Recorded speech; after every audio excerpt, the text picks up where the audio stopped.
একাধিক ভাষা শিক্ষার গুরুত্ব কতটুকু যৌক্তিক? অনেকেরই কোয়েশ্চেন থাকে যে আমি যেহেতু উচ্চশিক্ষার জন্য দেশের বাইরে যেতে চাই বা বর্তমান যে পরিস্থিতি রয়েছে, তো সেই পরিস্থিতিতে আমার একাধিক ভাষা শিক্ষার যে গুরুত্বটা রয়েছে সেটা কতটুকু, এবং যদিও আমি কোনো ভাষা শিখে থাকি সেক্ষেত্রে কোন ভাষাটা আমার জন্য ভালো হবে বা কোন ভাষাটা আমি শিক্ষা গ্রহণ করব। অনেকের এই কোয়েশ্চেনটা থাকে, আজকে এই বিষয়টা নিয়ে আলোচনা করব। আসসালামু আলাইকুম, আমি নয়ন আহমেদ, ইঞ্জিনিয়ার, হজরত শাহজালাল আন্তর্জাতিক বিমানবন্দর, টার্মিনাল 3 এক্সটেনশন। আজকে এই ভিডিওর মাধ্যমে যে টপিকটা নিয়ে আলোচনা করব সেটা হচ্ছে যে একাধিক ভাষা শিক্ষার গুরুত্ব আসলে কতটুকু যৌক্তিক। আসেন সেই বিষয়টা নিয়ে আলোচনা করি। বর্তমান বিশ্ব যেভাবে আগাচ্ছে সেখানে একাধিক ভাষা শিক্ষার গুরুত্ব আসলে অনেকটা অপরিসীম। এইটার কোনো বাধ্যবাধকতা নেই।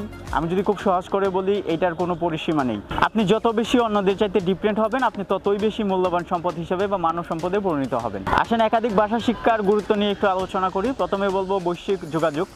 বর্তমান বিশ্বায়নে যেভাবে পৃথিবী আগায় যাচ্ছে, সেই ক্ষেত্রে অবশ্যই আপনি যদি একাধিক ভাষা আপনার শিক্ষা থাকে তাহলে কমিউনিকেশনের ক্ষেত্র থেকে শুরু করে সমস্ত বিষয় কিন্তু আপনি অনেক বেশি ফ্যাসিলিটেড হবেন বা অনেক বেশি ফ্যাসিলিটি আপনি পাবেন।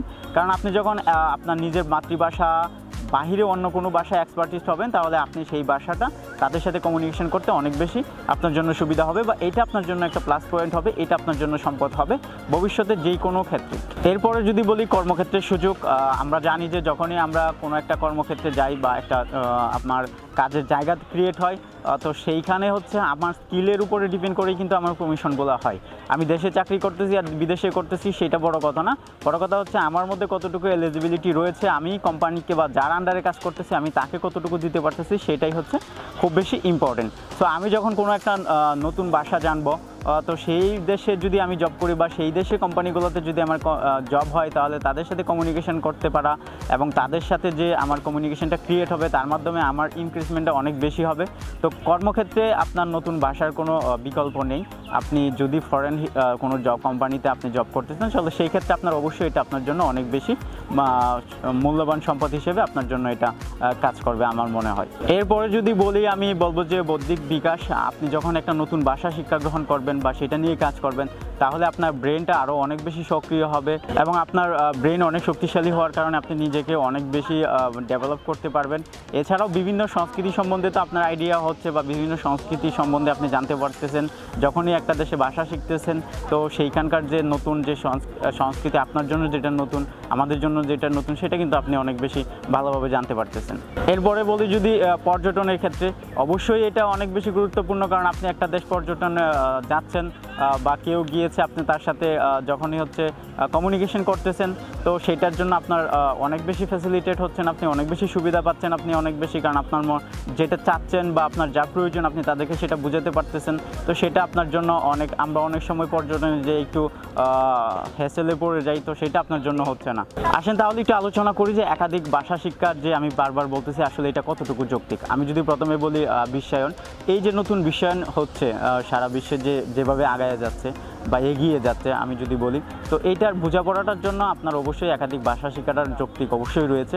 আপনি যত বেশি ভাষা শিক্ষা গ্রহণ করতে পারবেন, আপনার কিন্তু সেই বোঝাপড়াটা তত বেশি ভালো হবে বা আপনি যে বৈশ্বিকভাবে যে পৃথিবী আগায় যাচ্ছে তার সাথে আপনি তাল মিলিয়ে নিজেকে অনেক বেশি ডেভেলপ করতে পারবেন। এরপরে যদি বলি প্রতিযোগিতা বলতে আমরা যেটা বুঝি নর্মালি হচ্ছে কর্মক্ষেত্রটাই চলে আসে, কারণ প্রতিযোগিতা কর্মক্ষেত্রেই হয়ে থাকে। আপনি একটা নতুন ভাষা শিক্ষা গ্রহণ করছেন এবং সেটার প্রয়োগের মাধ্যমে আপনার যে কর্মক্ষেত্রটা ক্রিয়েট হবে সেটাই কর্মক্ষেত্র।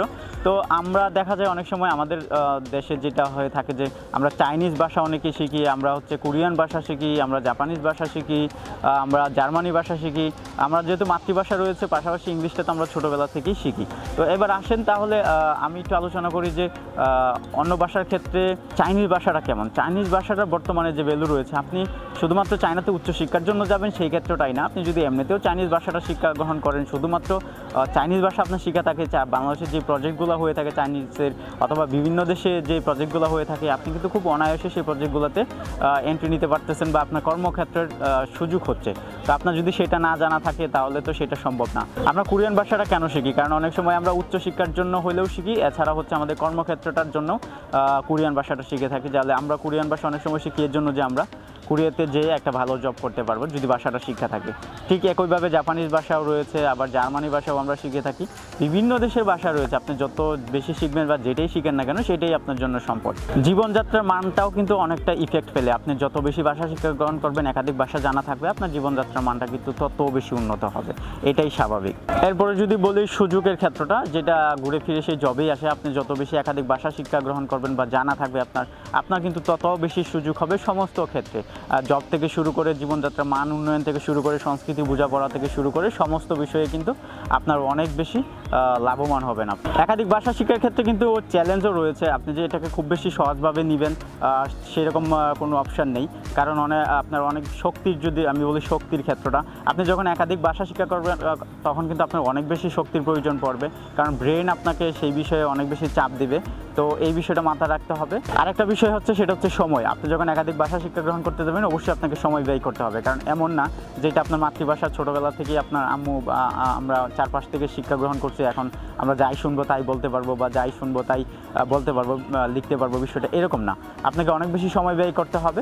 এটা ডিপেন্ড করবে আপনি যে ভাষাটা শিক্ষা গ্রহণ করতেছেন সেইটা আসলে কতটুকু কঠিন বা সহজ তার উপরে, এবং আপনার যে মেধাশক্তি রয়েছে সেইটা আপনাকে কতটুকু সাহায্য করতেছে সেটার উপরে। তো এই সময়টা কিন্তু অবশ্যই লাগবে, এটা আপনার জন্য একটা চ্যালেঞ্জ। সর্বোপরি যে বিষয়টা বলবো, একাধিক ভাষা শিক্ষা একটা দীর্ঘমেয়াদী বিনিয়োগ বলা চলে। আপনাকে অনেক বেশি সময় নিতে হবে, অনেক বেশি চ্যালেঞ্জ নিতে হবে, অনেক হার্ডওয়ার্ক করতে হবে, তবেই আপনি একটা সফলভাবে একাধিক ভাষা শিক্ষা গ্রহণ করতে পারবেন। এবং সর্বশেষ যেটা বলবো যে একাধিক ভাষা শিক্ষার গুরুত্ব অপরিসীম। আপনি যত বেশি একাধিক ভাষা শিক্ষা গ্রহণ করবেন বা যাই করবেন না কেন সেটাই আপনার জন্য সম্পদ। তো ভালো থাকবেন, সুস্থ থাকবেন। আসসালামু আলাইকুম।